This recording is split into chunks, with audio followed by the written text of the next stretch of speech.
It's in our bodies. It's in our blood. It makes us taste things better. And it's also in our personalities. A little salty. Getting a little salty tonight. Come along. So I'm Dan. And I'm Nick, folks. We're old friends dissecting one topic at a time. People, technology, media, we've got it all covered.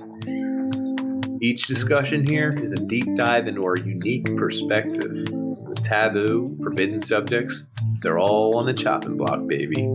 We don't pander to popular opinion. We might even get a little bit dirty. Warning, this podcast may contain mature language and sexual content and is for infotainment purposes only. So join us. Have a good time. Open up your ear holes, because we're going to fondle your follicles.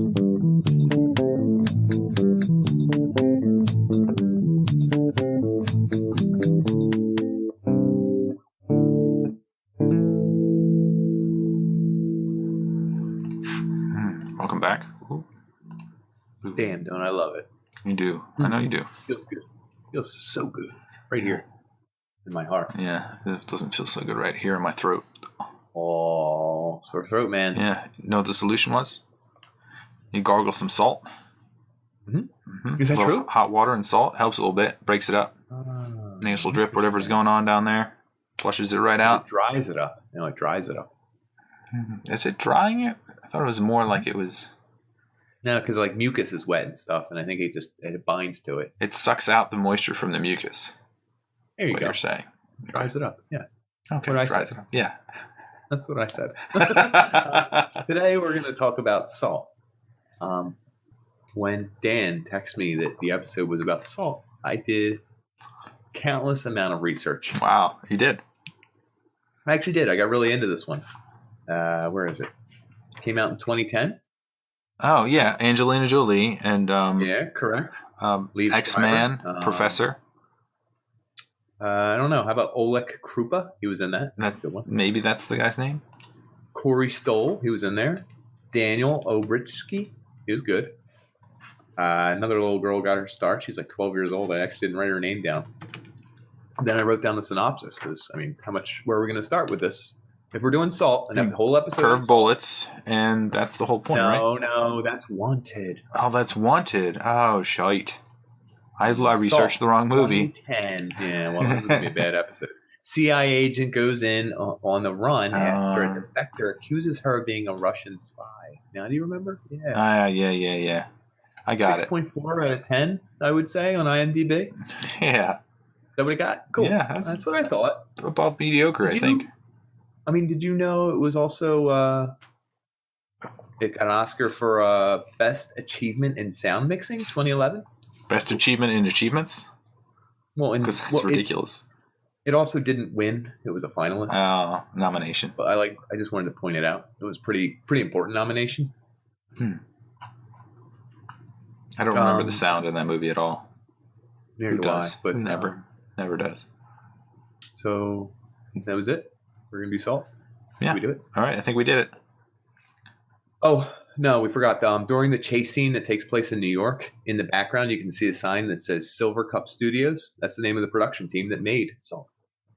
Oh, little tidbit for you. Yeah. What was that, an Easter egg? Sprinkled it in like salt. Yeah, it was. It was a good one, right? Yeah. So that's all I got. Oh, good.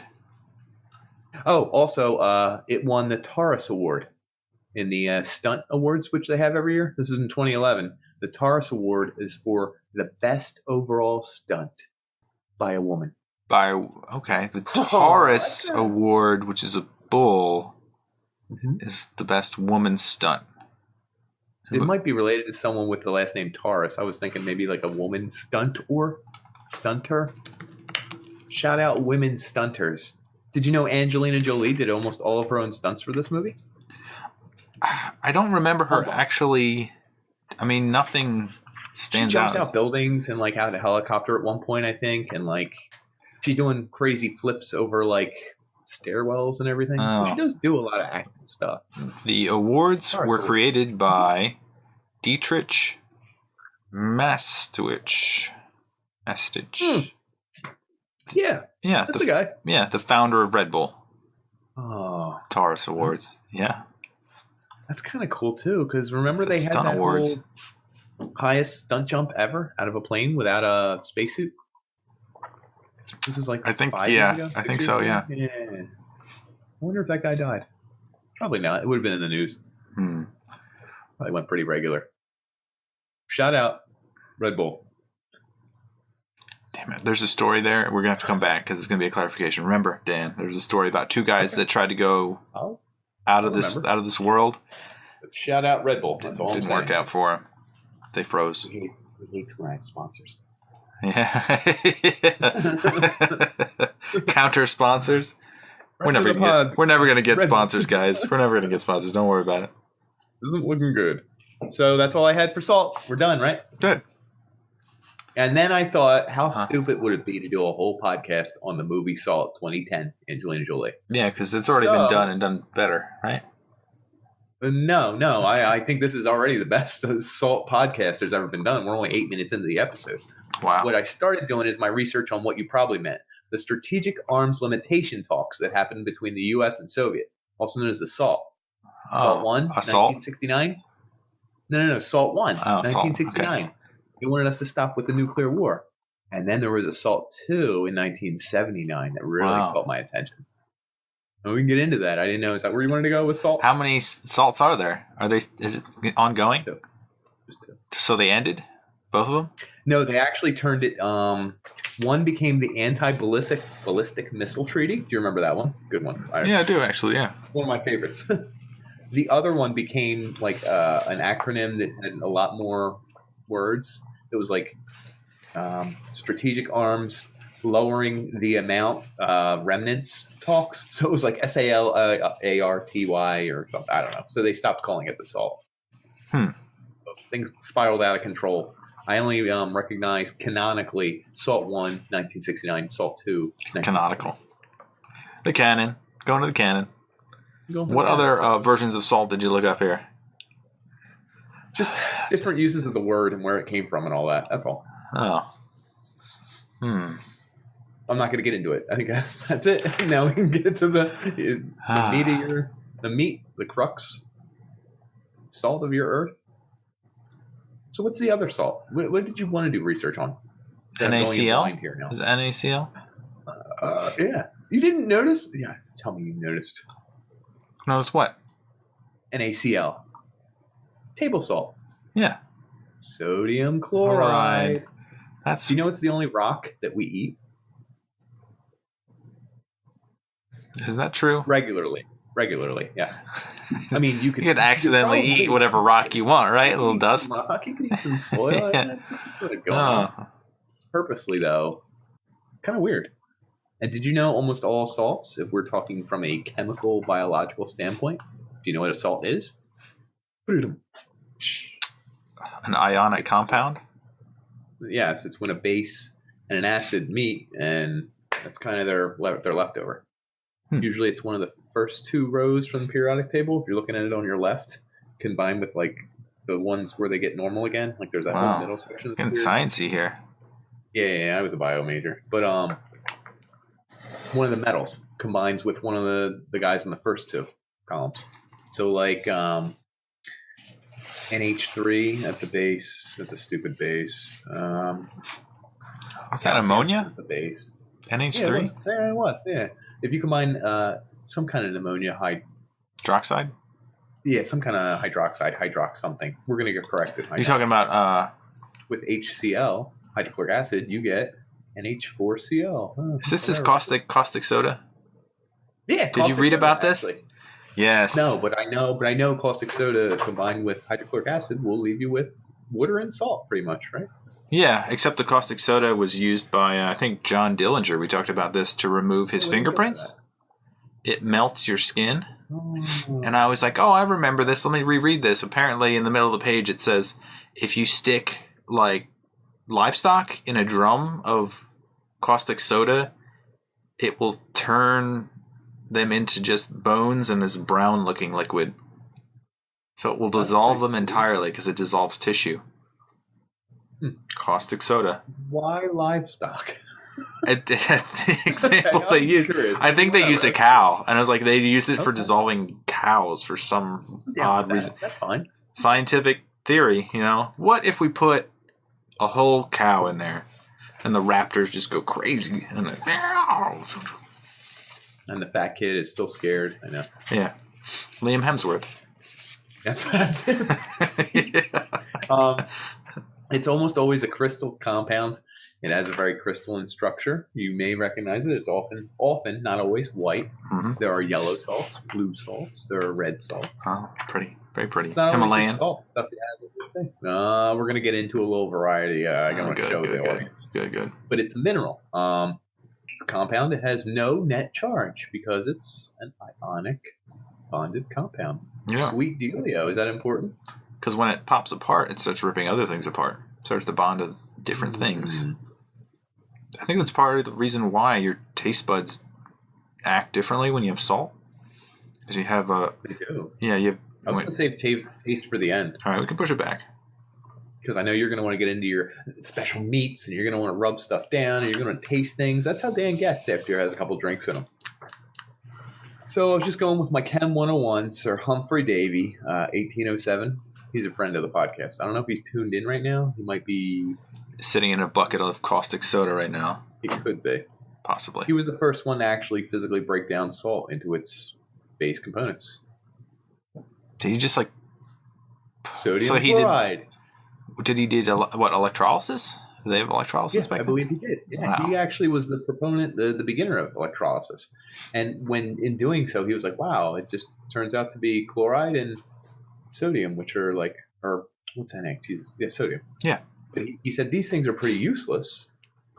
Turns out we have a whole shit ton of uses for sodium, a whole shit ton of uses for chloride in its pure forms. Mm-hmm. They've like spurned industries themselves, like PVC piping and stuff like that. Yeah. Anyway, he was one of the first guys. And I was like, that's good on him. Good on Sir Davy. Yep. Then I was just like, how do we even get salt? I was like, I don't know. That's where I moved next. So I'm going to add to your, like you mentioned PVC, they also use it in paper. And In what? For making paper. Oh, I didn't know this. Mm-hmm. Mm-hmm. Like trees, right? So we're cutting down trees. Why do we need sodium or chloride? I have no idea. Oh, you didn't look it up? Okay. I don't have the detail on it. Is it in the liquid, I guess? That It's something about the separation of the pulp. Like the salts do weird things. It's the same thing with metals when they're making aluminum, I think. Like they have salt just floating on the top because it absorbs the impurities and it makes the aluminum more pure. So that makes weird.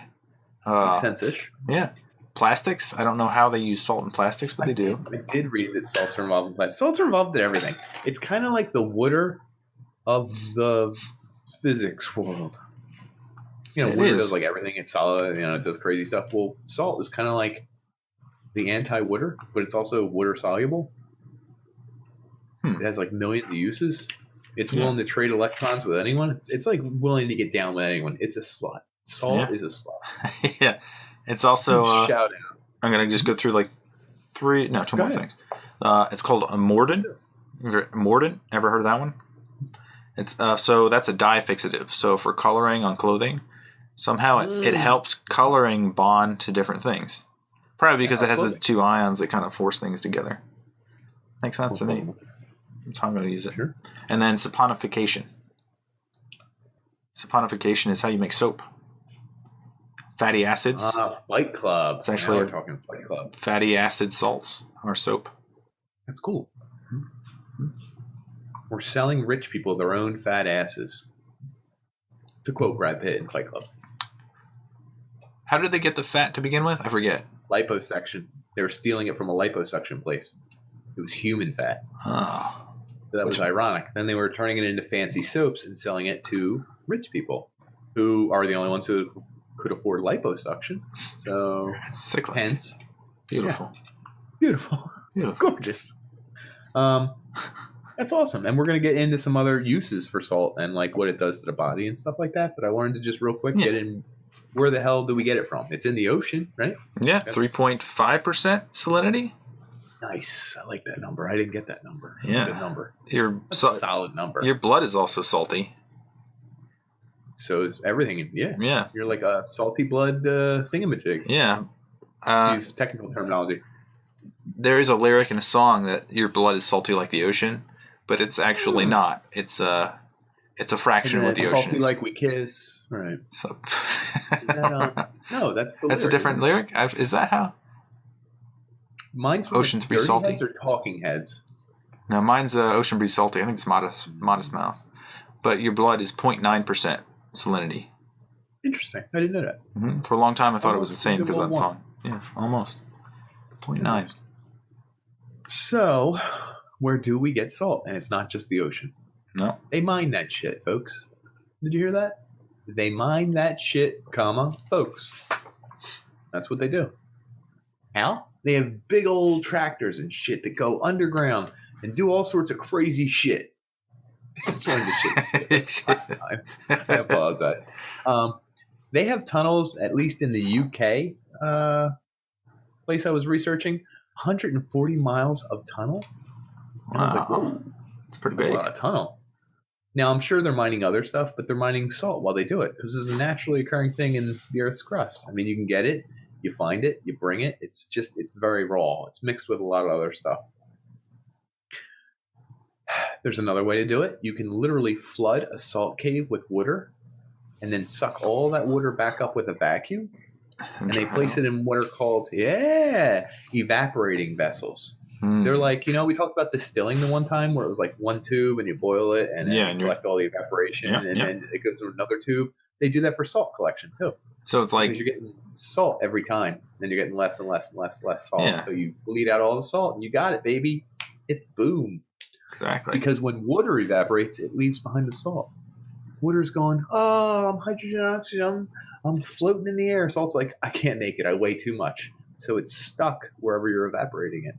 Yeah, those items. Hi, I need the salts. Thank you. I need that. No, you don't need that. I need that. I'm cooking. Thank you. I literally, that was not planned, not anything, and I need it for my next demonstration. My podcast is literally ruined. Okay. Anyway. So how do you get salt, Nick? You take it from your woman. I need that, Nick. From the kitchen. That was definitely a peeved. Yeah, accent. You should have set up your own.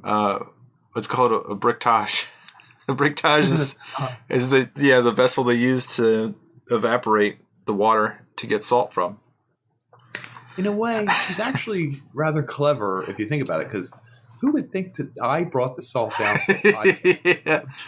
The podcast topic was salt. 2010, so she must have. She clicked. She figured it out. I need another way to get salt is to go downstairs, find someone doing a podcast on salt, and take it from them. And a fourth way is called brine evaporation. Yes, it's actually where they just force salt water into these like shallow areas in like equatorial areas. I've seen them, in hotter areas that have rapid evaporation. I've seen it like China does this too. They have the steps, so like almost like a rice paddy. It's the same thing. They have equal level steps, and they just flood them and then let them salt up. I guess that's in areas where you can't grow crops because salt is bad for crops. Very bad. We'll get into. Yeah. So that was it, and then the next section I had was kinds of salt that we have in our kitchen, and I'm down one. All right. Anyway, we have what's called. I'll start with road salt because that's like the corniest. The de-icing salt. It's like the salt. Yeah. So they throw salt on the roads. That's like why? calcium chloride, right? No. That's ice melt. Jesus Christ! I sell this stuff for a living. Rock salt. Okay? Rock salt is the cheapest, shittiest stuff. You can get it for like $5 for a 50-pounder. Do you know what rock salt is? It's that stuff that they mine right out of the earth. It comes out of the mine like that. It's brown. Mm-hmm. It has tons of pollutants in it. It's unrefined. It's just salt. It's halite. Unrefined. Okay? So you get it. It's dirty as hell. I would not request to eat it. The benefit is, do you know what it does when you put it on roads in the cold? Do you know how it drops the freezing temperature about 30 to 60 degrees. I think the lowest it can get is like negative 30. Oh no! Maybe it's for maybe the ones I read about the planes, de-icing the planes, because they mix it with glycol and other alcohols and stuff. Oh well, here that might be okay. Sorry, moved ahead. Mixture. No, you're literally touching on everything I know about it. But good. Road salt that we get, that 99% of the time your township throws all over the roads, it's just natural halite. It's NaCl in its rawest form. It's dirty. It's polluted. It's gross. It's whatever. I would never eat it off the ground. It lowers the temperature of freezing point. So a mixture of water doesn't freeze at 32. Water in a mixture with salt freezes in like closer to 22 or 21 or something like that. So if it's like 24, 28, we got water, folks. You can look it up. I am. Give me the exact number. So then ice melt. No, it goes to a 10% salt solution freezes at 20 degrees Fahrenheit. A 20% to Do you know what Fahrenheit. that would require on your roads? It would just be salt. Well, that's exactly what they do. No, they it's don't. salt everywhere. It's probably like closer. It's going to rust out your car. Probably 5%. But lucky for us, we make a product called ice melt, not to be confused with rock salt. Ice melt is like magnesium mixed in with chloride, potassium sometimes mixed with chloride, calcium chloride. They make all sorts of chlorides, and you'll notice a pattern here, what I discussed earlier. All the metals mixed with these small white spheres called prills. No, I was going with their name on the chemical tree, but yeah, noble gases or something like that. But yeah, they they do form in either pellets or flakes, and they can lower our freezing point to like -10, -5, 5 positive. Like that's the range. They kind of drop that freezing point down here, and they don't heat up your sidewalk. Yeah, solutions of calcium chloride can prevent freezing at temperatures as low as -62 Fahrenheit. Can they go that low? They can go that low. Which form? That's calcium chloride. Interesting. And you're going to pay for that, I imagine. Most of the stuff you find in your Home Depot and stuff, probably closer to -10, -5. Just because I sold stuff, and we get in like 3 different blends, and our blends ran from like 5 positive Fahrenheit, 0, and -5 and -10. And that's at like $30 a 50-pound bagger. And you do not want to get those suckers wet on the inside because they clump. Big chunk on the road. Getting hit with a baseball. But that's how they work. And those salts are awful. You don't want to eat them. We move on to table salt. Everyone's favorite. Oh, man. We all got table salt. You know the little girl with the umbrella? Yeah. Mrs. You know Morton. Yeah, Morton's. That's my dad's cousin. We don't have to work anymore. We're famous. Wow. My family's millionaires. We call her Little Morty, and she gives us like a couple mil every year. She's super famous. Anyway, this salt, it comes from a factory, right? Like this stuff. You get it? You put it on all your food. It's 97% sodium.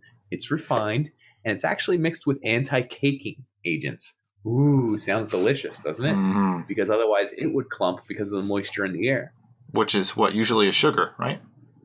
Ooh, yeah. Oh, it makes your drinks taste good. Oh. Yeah, look at that. Oh, he's taking a sip. A little salty. It tastes like the ocean, but getting drunk. Oh, wow. So, the next step up, people will tell you, don't do refined salt. That stuff's not good for you. Too much salt. Move to sea salt. Do you know what sea salt is? Is it directly from the ocean? Yes, it is. It's evaporated salt from the ocean. If I had it down here, it was recently taken from me. I would have cracked some into my drink right now. You have to crack it. It's bigger crystals for some reason. I don't know if that's just the way they do it to make it seem special. Well, it's the grinder does that. And Yeah, it does make it feel special. Right, of course. Next up, Himalayan pink salt. Oh, we ran out here, actually. I didn't even have that. It wasn't stolen from me. But that's actually from one particular salt mine in Pura, Pakistan. Check that out. Do you know why it's pink? It's not dyed. It's because of iron oxide, like rust. Check that shit out. So you're just putting rust on your body, essentially. Well, hold on. There's rust in there. There's magnesium. There's calcium. There's a bunch of other nutrients that your body could use. Minerals. We'll get to this at the end. Minerals, correct. Sorry. You could use those. And they sound good, and it tastes different. lastly, we have kosher salt, which I didn't have either. Kosher salt is just really flaky. It's large and it's more blessed than the other salts. Yeah. Oh, they don't kill a pig when they do it, right? Correct. That's what goes on a pretzel. Lastly, Philadelphia pretzel. So lastly, there are things called infused Smelling salts. salts? No, infused. Infused salt can be anything. You can infuse anything in salt. Guess what I got here, folks? Habanero salt. This stuff's awesome to cook with. Spicy? Dude, you get a couple habaneros pops, you feel it. I'm putting a couple in my drink here. We'll see if I die. And to prove I did it, can you see that? Oh, I can see it. Yeah, it's got kicking it up. Kicking it up a notch, if that isn't copyrighted. So, bam! So finally, everyone always asks, which salt should I do? Which is good for you? Which is the healthiest? Well, honestly, Himalayan pink salt is probably the healthiest for you. But they've done a lot of studies, and mostly your body absorbs like less than 1% of every other nutrient in there, so it's all bullshit. You can do whatever salt you kind of want. It's more about taste than anything else. Which will move us to smelling salts. Probably. Oh, what's in smelling salts? It's so exactly. Smelling salts are ammonia, NH3, which you talked about earlier. It just irritates your nose and your membranes. Factory bulbs. It makes you work, so it wakes you up. That's pretty much it. It is toxic though, so don't do it a lot. Is that what poppers are? I don't know what a popper is. They do it on the bench, right? Make you high. Yeah, no. Like poppers, it's like a drug. Like Always Sunny does an episode on poppers. You sniff it, you get like high for a hot minute. It seems like a dumb drug. It's a terrible drug. Oh yeah, so is sniffing glue and other things. All drugs are dumb. Nitrous. I mean, think about it. They kill your brain. You're like, what is a popper? I really have no idea. Inhaled recreational drugs. Okay, there we go. We've solved the case, folks. Well, I don't know if this is founded, but it says poppers have been historically used for sexual encounters among the youth, including the gay community. I don't know why it specifies. There's some weird stuff going on in the bottom of your glass there with the up and down. That's wild, dude. It's like going up and down. It's like floating around. I may have started a new craze. Yeah, it's a trend. Habaneros.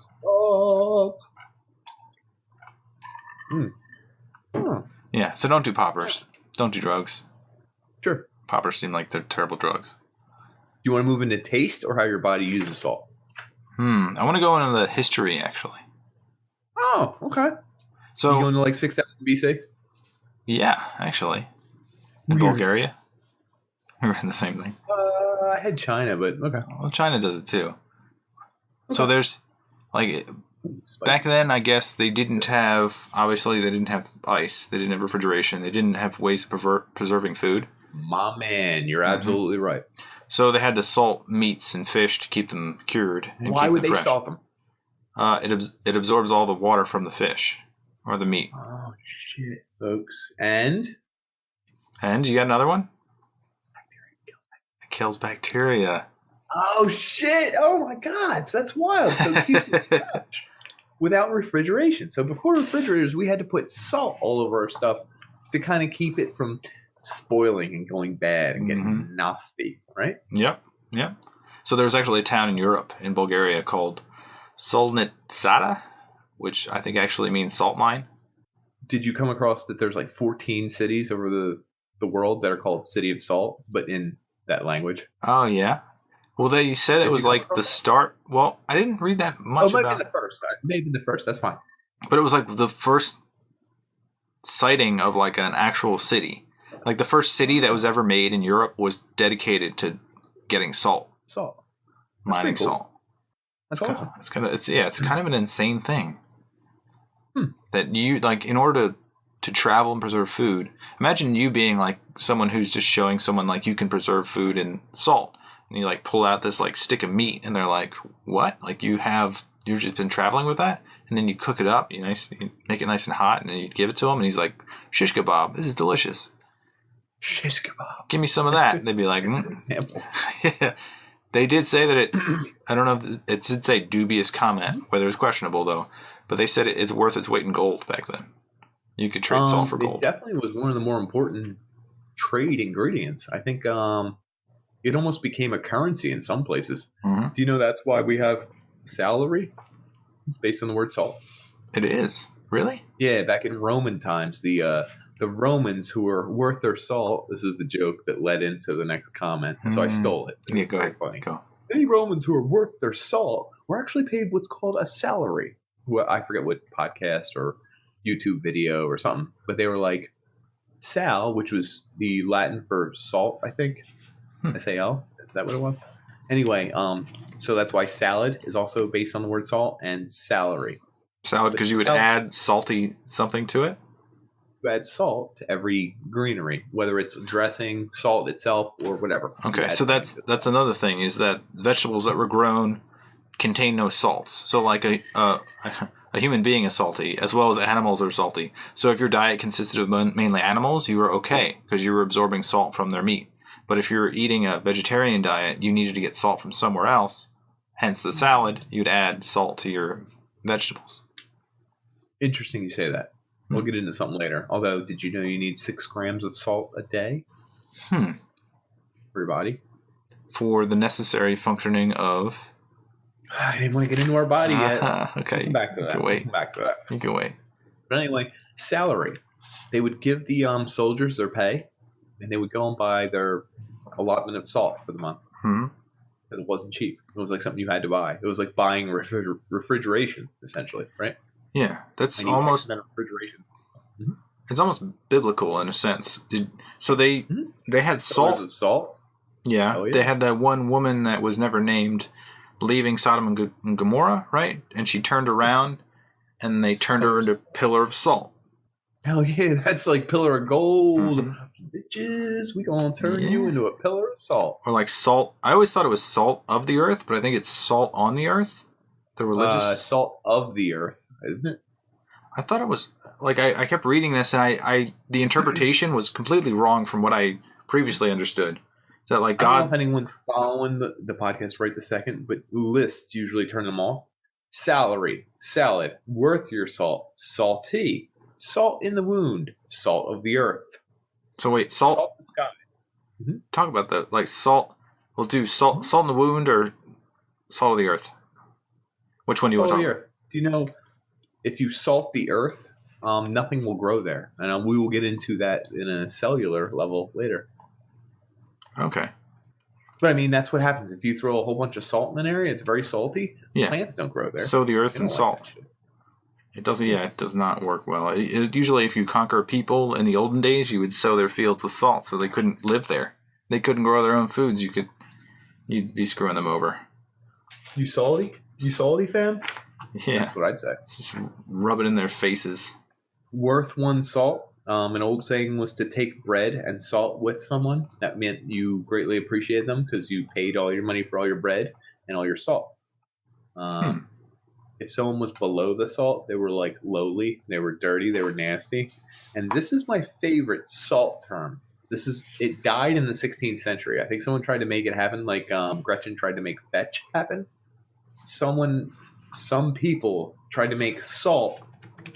It was usually about your dog. It was their amount of sexual desire or excitement, usually a dog. It was like, one's salt on your animal is out of control. And they'd be like, I get it. My dog's horny. What is the term? It's salt. You would use it when you were referring to sexual desire or excitement, usually in a dog. Throw salt on him? I don't know. I have no idea where it came from. And it has been discontinued around the 16th century. But maybe we bring it back. And I'm like, your dog humped my kid. Maybe check that salt on that bitch. So, did I say that right? Possibly.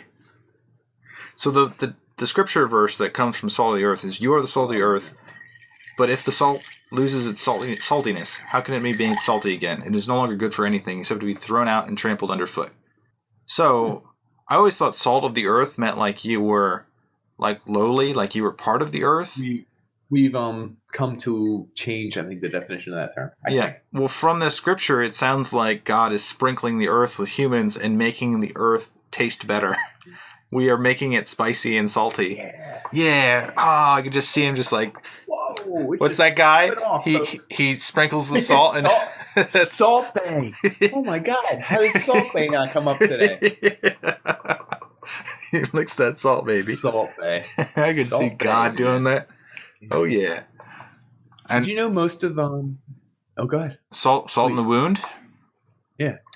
So that it's physical pain when you actually put salt in a wound. I don't know if you know that, but it's actually not that bad for a wound because it kills bacteria. If you go to the hospital, they usually have like a saline flush, which is like your blood is salty. Your body doesn't mind a little bit of salt, so it's good to flush out things with a little water and salt.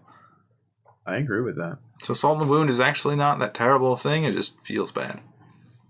But I think that's the whole point of the phrase. It's making you feel bad on purpose.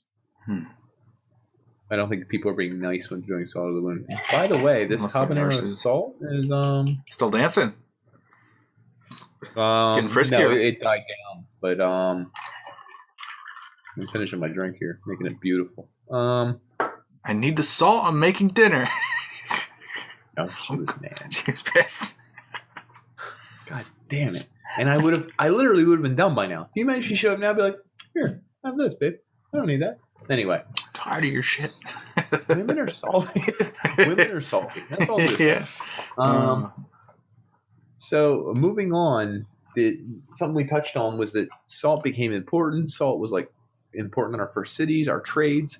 Did you know most of I almost called them roads, but they were before roads were really invented.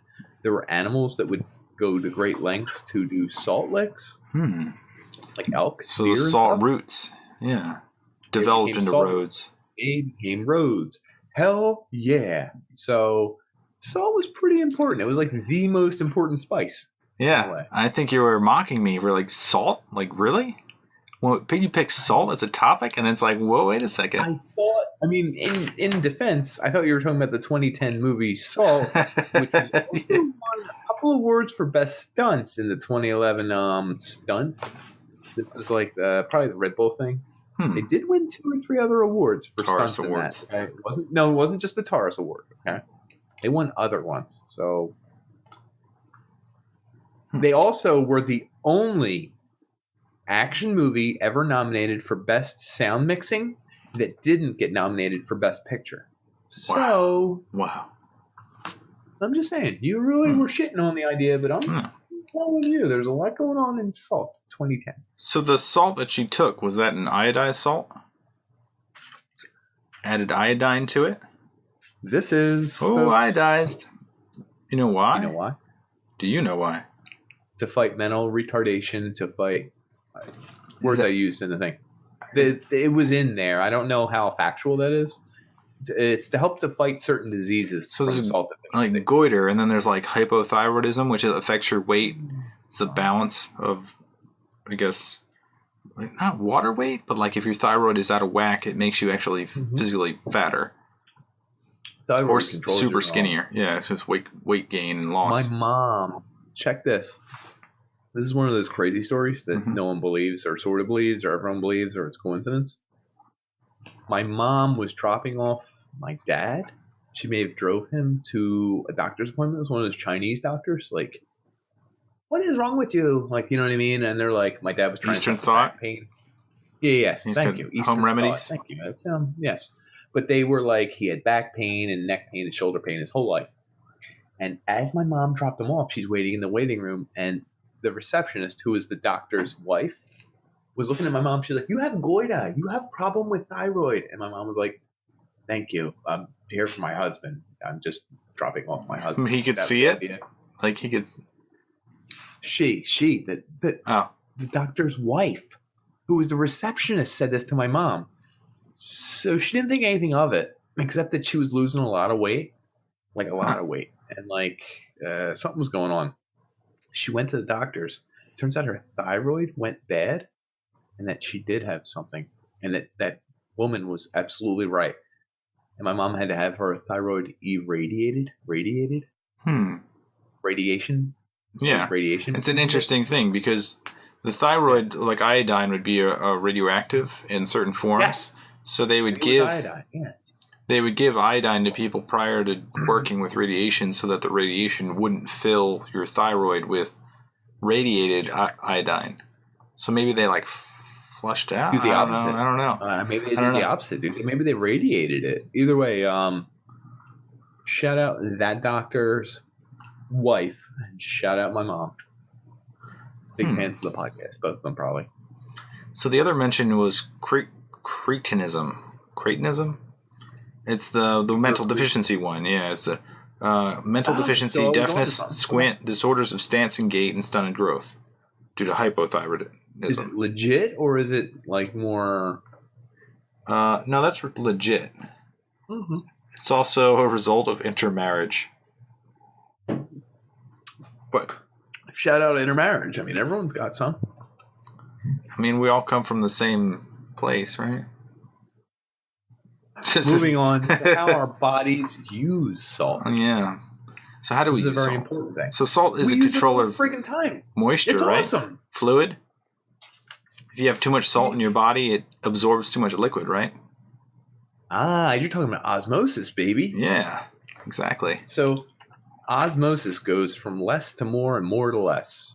Unless, of course, you have salt. Mm-hmm. So there's salt floating around in your blood, between your cells, all this other stuff.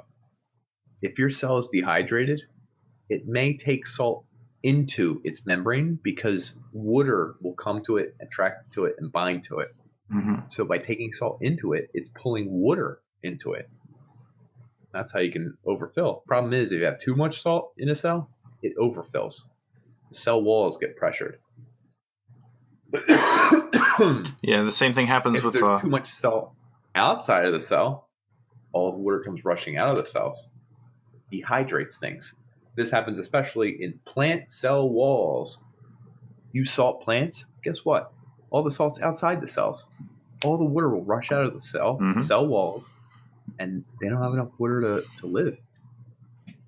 Salt is super cool, important. So one of the things. That's the habanero. No, that's the habanero.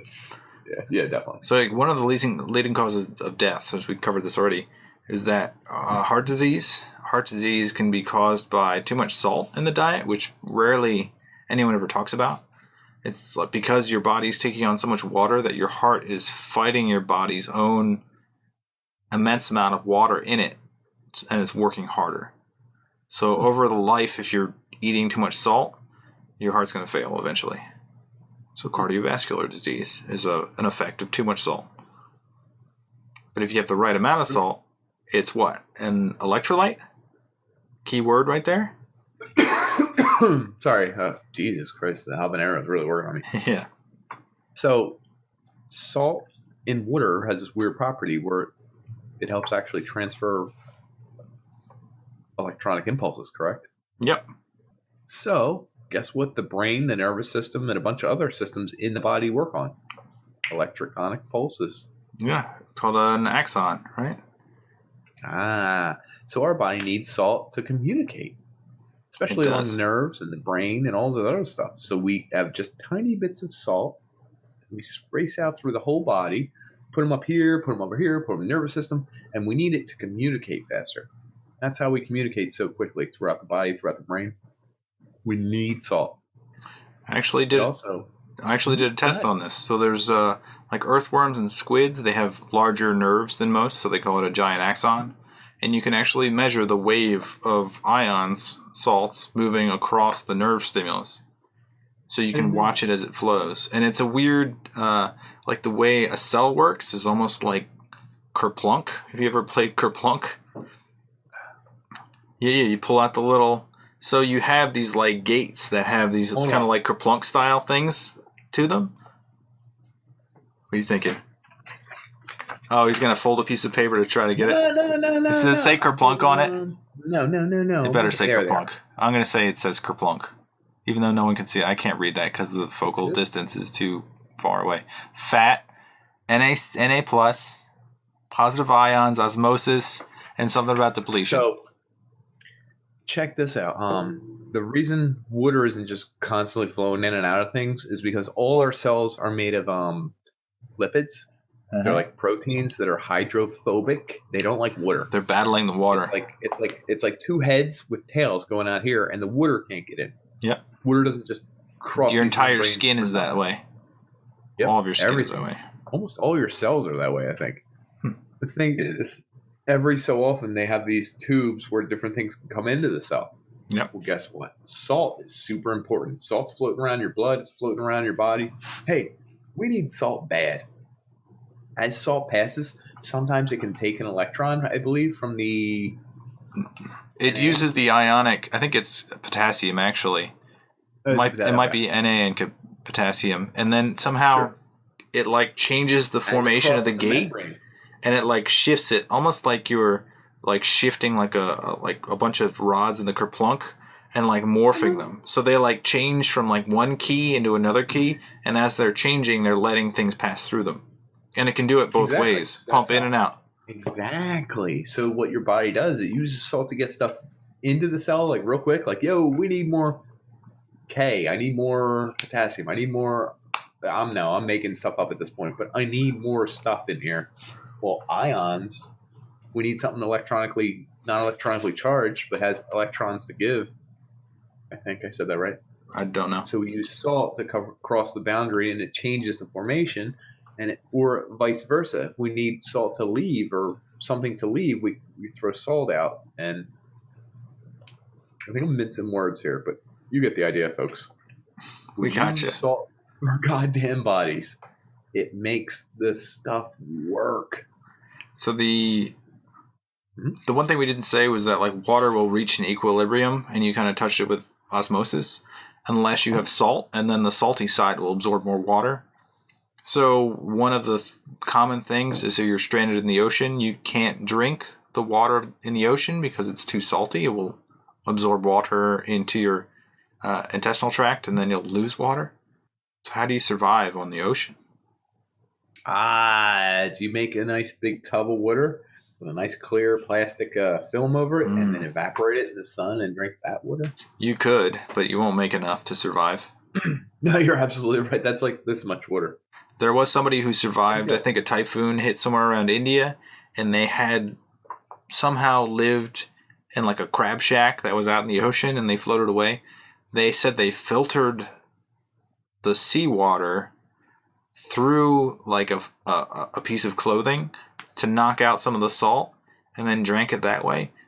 Doesn't sound very plausible, but if you know reverse osmosis, you can pressurize reverse osmosis, baby. You can pressurize salt water and push it through a filter, which will then push out the regular water, and keep it salty inside the bottle. Water? I was going to say water, but I wanted it to be not Philadelphia-like. Interesting. I agree with that. So you might survive if you can find a membrane that will hold back the salt and do reverse osmosis. Interesting. The other thing that's interesting is salt inside the body. I don't know if it's salt itself or one of the components of salt to maintain cell shape. Like that's how we have our cell shapes. The filaments that make up cells are that salt, baby. So pressurizing the cell by having enough salt in it and water. That could be it. Maybe that's what they meant. The structure is the water. Thing is, it regulates our blood pressure. That's why when you touched on this before, when you have too much, it can raise your blood pressure. Mm-hmm. Yep. Your heart's working too hard. The other crazy thing is it deals with our hormones a lot. Gets involved. One of the big ones is aldosterone. It regulates our kidneys. It has to do with glucocorticoids. What the hell they do? They actually have to do with your body's salt and water levels and your metabolism. Glucocorticoids. Woo. That's hard to say. I'm reading it and I don't want to say it. Yeah. Glucocorticoids. I said it right before him. Let the record show. So it's like a bunch of steroids, different types of steroids. Are they involved in steroids? So the steroids can be two different types. They can be the type that build muscle and the type that kind of like is like an antihistamine. Huh. It helps things function. Like cortisol. I didn't know that. Oh, that makes sense. Yeah, cortisol relieves stress on a wound, essentially. Well, it's super important for our bodies. It's super important for us to be alive. It's necessary for us to be here today. Yeah, and it was used in religion as well. Oh, They have a whole bunch of biblical verses about it. One of the things in the past, obviously they weighed their own salaries on salt, like you said, but they would also use salt water and throw it into fire to add a little crackle to their demonstration, which leads into holy water. Like that's one of they say is the beginning of holy water, that they would now use water instead of the salt water, because the act of throwing it in the fire made a crackle, made it more like, oh, amazing. That hell yeah. More hell yeah. We can call it that, hell yeah. That's a real word, right? Hell yeah. What was Blame Canada? Fuck yeah, America. America. Yeah, God, yeah, woo. I throw some salt in the fire. I didn't know that. Also, what do they say? Jesus could walk on water? I think it was a salty water, like 100% saline solution water. So, like, the Dead Sea is 7 to 9 times saltier than the ocean, which would put it at 24-ish percent, 25-ish percent. 24% saline solution. That's wild. That's salty. Wait, is the Dead Sea? Can anything live in the Dead Sea? I had no idea. I didn't look this up. And there might be like some weird bacteria that can live on the salt. Yeah, but no like fish or anything.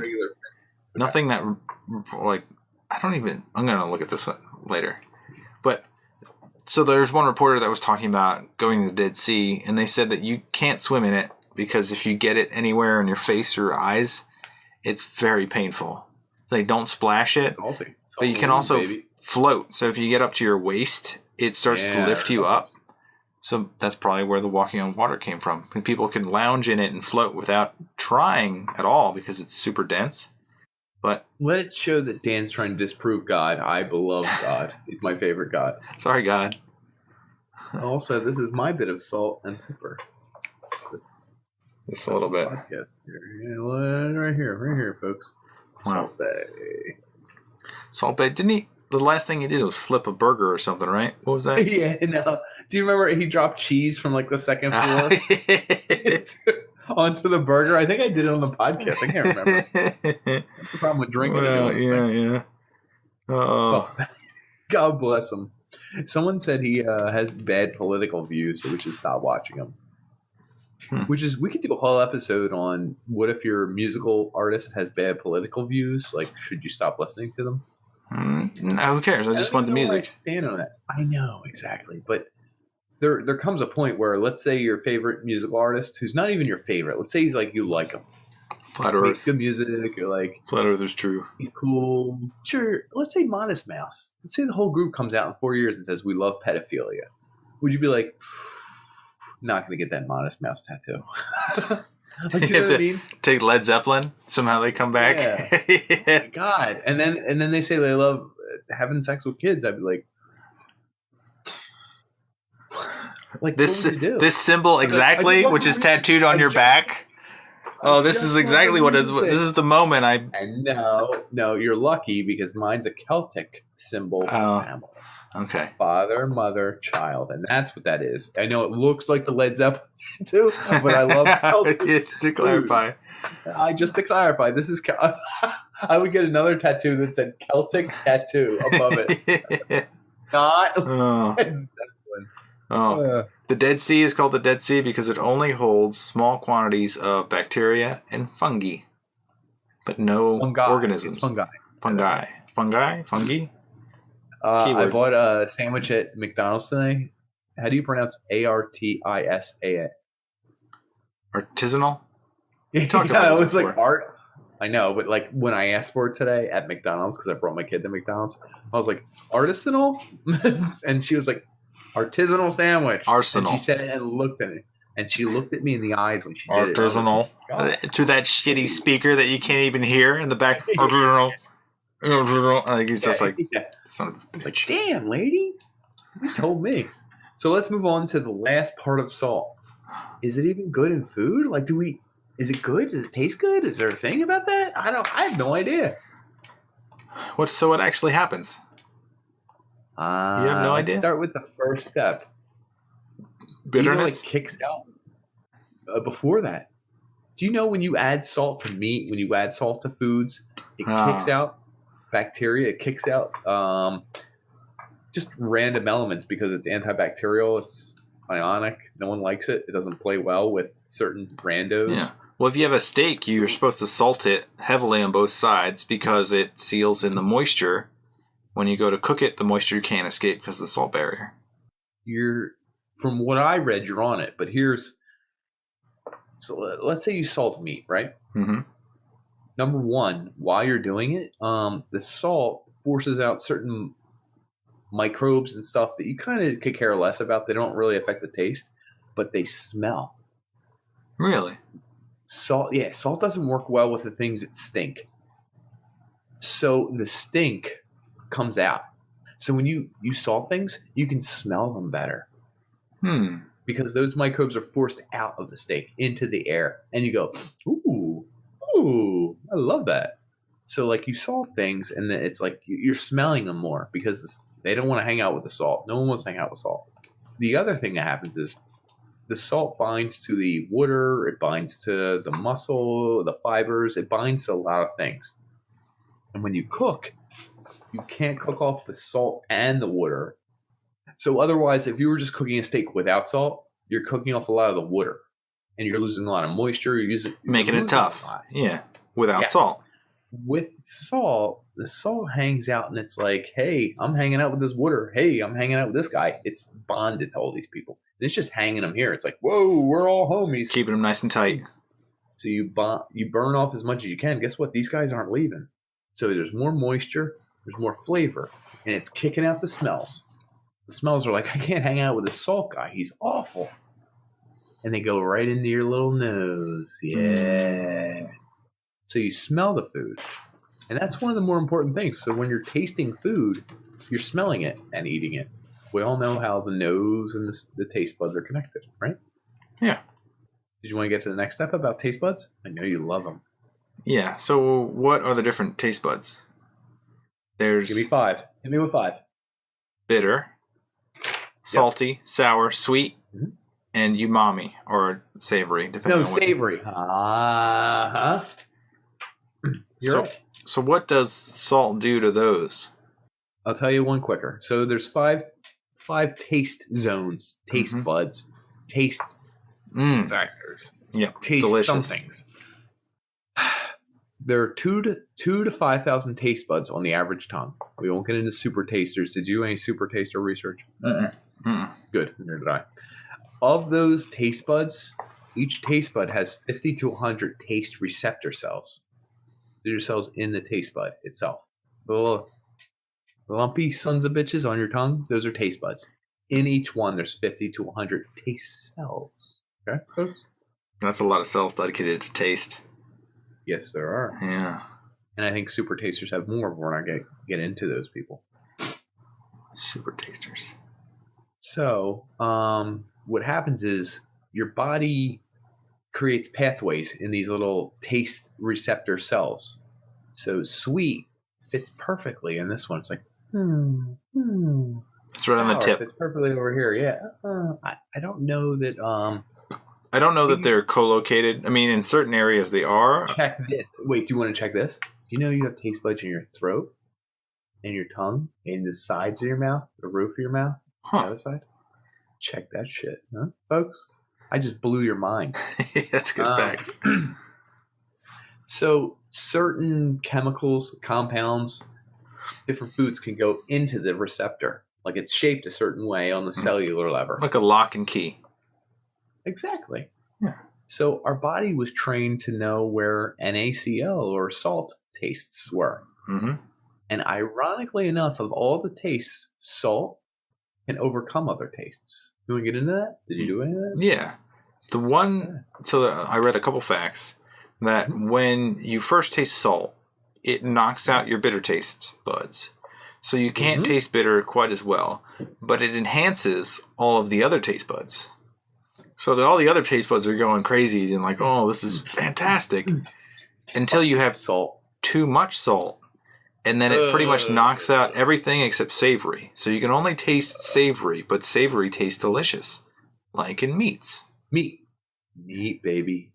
Which makes perfect sense because in our 6000 BC, people were salting meat to make it preserve longer.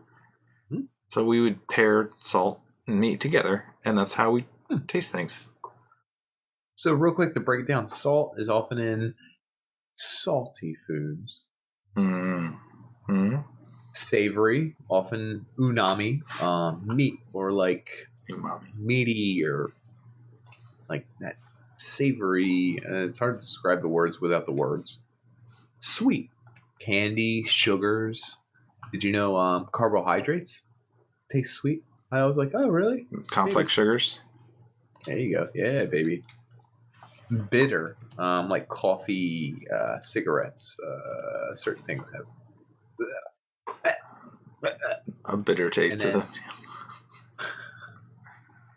And sour. I didn't look up any definitions, so sure. So, let's say the origin of this was that I was looking at a pond that was just emptied, cleaned, and refilled, and it was absolutely clear. And I was thinking that it's fresh water, not salt water, and this is the start of the episode where I was like, This is what salt is. And the only thing I could think about salt is A, salt water, and B, it's something we eat. And it turns out we only use salt for edible purposes about 6% of the time. Everything else is like a manufacturing process or industrialized process. It's something that, or rock salt, it has nothing to do with eating it. Which, after you think about it, you're like, salt is pervasive. Damn. It's in a lot of what we do. It's in our bodies. It's controlling a lot of the processes or muscles or whole body. Dye, stuff like that. Yeah. That's interesting. It's in a lot of different things. Salt's important. Salt's cool. Salt 2010 was up for Best Picture, but it wasn't Oscars. It was in like some lesser known company, like Best Motion Picture featuring Russia. Like, you know what I mean? Mm-hmm. The Taurus Awards. Shout out. No. We got into the Taurus Awards. I understand. Wish I had the name of the company. I would have given it to you. I mean, 6.4 on IMDb is not bad. Not great. But salt is important. It does a lot. It is a lot. The other thing is, do you know why we have salt and pepper? No, do they pair? They do opposite things? Like what is? A little bit.